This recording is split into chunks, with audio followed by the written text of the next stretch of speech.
Hello dear all, एक और topper हमारे साथ में इस सेशन में हर्षिता पवन अग्रवाल। एक ऑलरेडी एक इंटरव्यू हो चुका है, उसमें जस्ट आफ्टर जेईई मेंस हमारा हुआ था, जिसमें बच्चे ने 99.37 परसेंटाइल स्कोर किए थे। एंड उसके बाद में एडवांस के एग्जाम हुआ, सीईटी का हुआ, एंड पूरी काउंसलिंग होने के बाद में we are sitting after round 6, जिसमें Harshita is going to IIT Indore. जो सफर एक सपने के साथ स्टार्ट हुआ था वो आज एक रियलिटी में कन्वर्ट हो गया है। when the student is finally getting admitted into या being allotted college admission into IIT Indore. सो थोड़ा बहुत और वापस से जानते हैं और कुछ क्वेश्चंस रह गए तो वो वापस पूछने का ट्राई करते हैं। फर्स्ट ऑफ ऑल कॉन्ग्रेचुलेशन बेटा, बहुत ज़्यादा खुशी एक्चुअली बहुत ज़्यादा लाइक 2 साल पहले जिस चीज़ का सपना लेके हम चले थे कि एक आईआईटी में जाना है, बहुत प्रेस्टिजियस इंस्टीट्यूट होते हैं, आज वो हो गया है। तो फिर यकीन नहीं हो रहा है, अब ऐसा लग रहा है कि वो 2 साल की जर्नी अगर वापस आ जाती तो शायद और अच्छा कर लेते हैं। अब मतलब एक वो रहता है कि काश ये करते तो और बेटर होता और अपन ज़्यादा बेटर कर सकते थे। तो बट देखिए ये जीवन हमेशा रहेगा। एंड जो भी आप जिस भी फील्ड स्ट्रीम में आप ब्रांच में करें तो जितना ज़्यादा बेटर करेंगे, ठीक है। अच्छा बेटा, आपने during this preparation physics special में सब्जेक्ट वाइज आऊँगा, फिजिक्स के लिए आपने कौन कौन सा मटेरियल रेफर किया और कौन कौन से प्रैक्टिस मटेरियल के लिए यूज़ किया? सबसे पहले तो मैं डिग्रीज करती थी जो हमें होगा, फिर बाद में module and then Excel prepare किया था मैंने।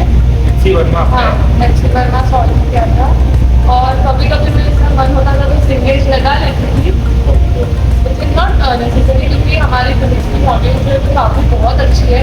उसका एक्सरसाइज 3 और 4 जो है वो बहुत ही तगड़ा है, लाइक इट्स सो गुड। काफ़ी टफ सवाल। हाँ, काफ़ी अच्छे सवाल थे। एंड केमिस्ट्री के लिए क्या? केमिस्ट्री के लिए मैंने मॉड्यूल्स प्रिपेयर किए एंड सबसे मेन इनऑर्गेनिक के लिए एनसीईआरटी इज मस्ट, जो पढ़नी ही चाहिए। एंड फिजिकल केमिस्ट्री के लिए एनएमएससी एंड ऑर्गेनिक के लिए एनएस चौहान फॉर एडवांस। हाँ, एंड इनऑर्गेनिक के लिए स्पेशल? इनऑर्गेनिक के लिए जीके जयसवाल के लिए कभी भी मैंने प्रैक्टिस, बट हमारी नीट के मॉड्यूल में भी इनऑर्गेनिक बहुत अच्छा था, तो वहाँ तो एंड लास्ट मैथ्स के लिए? मैथ्स के लिए मेरे मॉड्यूल मैंने पीवाईक्यूज और मैथ्स के लिए पीवाईक्यूज एंड मॉड्यूल सर होते हैं ना? अच्छा बेटा, कई जो जूनियर्स होंगे या व्यूअर्स होंगे उनके मन में ये ख्याल रहता है कि अगर आपको आईआईटी जैसा एग्ज़ाम क्रैक करना है तो वो यूरोडो क्रोटो ऐसे भारी भारी बुक्स का नाम लेते हैं, क्या वो सब सॉल्व करना जरूरी है आईआईटी में? नहीं, वो सब सॉल्व करना जरूरी नहीं है क्योंकि आपको अलग अलग टाइप के सवाल करना है, नो डाउट, पर आप वो टाइप के सवाल काफ़ी दूसरी से एंगेज होते हैं या आपके मॉड्यूल्स में भी होता है, हर तरह का क्वेश्चन मॉड्यूल में मिल जाता है।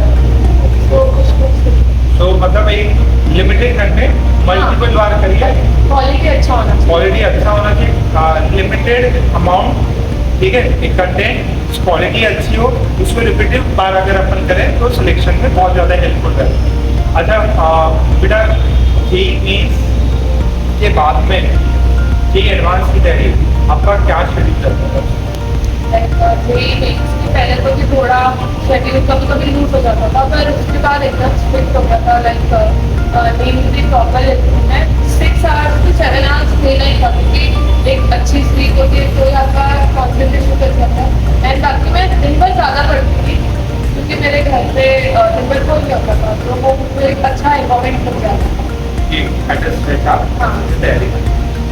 एंड एडवांस की पीवाईक्यूज की एडवांस?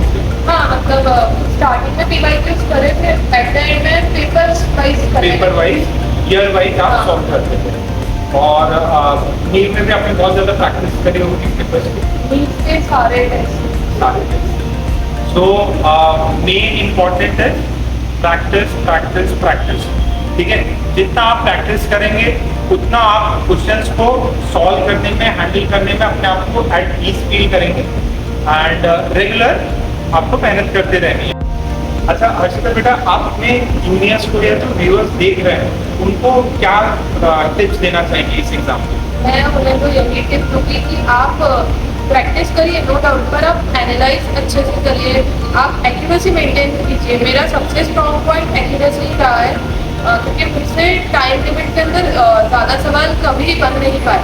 मेरा एक्यूरेसी की वजह से ही जितने भी रिजल्ट आए हैं उसी की वजह से आए हैं। एंड एक मिनिमम आवर्स ऑफ स्टडी आपको करना है, स्मार्ट स्टडी बोलते हैं, ऐसा नहीं 4 घंटे में कर लो, एक मिनिमम 7 आवर्स तो करनी ही चाहिए, मुझे ऐसा लगता है। एंड जैसे ये चीज़ भी याद आई कि हर्षिता का जो अगर मैं सब्जेक्ट वाइज बात करूँ जे मेन्स के बाद में, बेटा आपने कितने अपने उस समय कैलकुलेट भी किए थे? मैं फिजिक्स में आपने कितने किए थे? मेरे सारे सही थे। सारे सही थे, जितने किए वो सारे सही थे। एंड मैथ्स में 2 गलत। 2 गलत, केमिस्ट्री 1 गलत। तो ये देखिए, जो सवाल आप कर रहे हैं जिसमें आप समय दे रहे हैं उसकी एक्यूरेसी आपकी जितनी अच्छी रहेगी तो कम सवाल करके भी आपके स्कोर बढ़ जाएगा, कंपेयर टू सवाल ज़्यादा कर लिए बट आंसर में श्योरिटी नहीं है, उनको भी अगर आपने टिक कर दिया तो आपका स्कोर डाउन हो जाएगा और आपकी जो रैंक है या जो IIT है, NIT है, NITs है वो मिस हो सकती है। ओके एंड अच्छा बेटा, अर्शिता ओवरऑल आपने जे मेन्स में कितने सवाल किए थे? कितने सही हुए? मैंने 49 क्वेश्चंस करे थे, मेरे 46 राइट हुए थे और मेरा स्कोर 185 आया था। ये देखिए पावर ऑफ एक्यूरेसी। बट ऐसा भी नहीं बहुत कम सवाल करने हैं, एक डिसेंट अमाउंट ऑफ सवाल आपको करने हैं। ये 75 का पेपर था, 75 में 49 किया है, वो भी बहुत एक्यूरेसी के साथ किया तो बहुत अच्छे परसेंटेज अपने आराम से बन सकते हैं। ठीक है, और wish you the very best Harshita, वहाँ पे बहुत अच्छा करती रहो। ठीक है, एंड आगे फ्यूचर में बहुत बहुत ज़्यादा अपना नाम करो। ठीक है।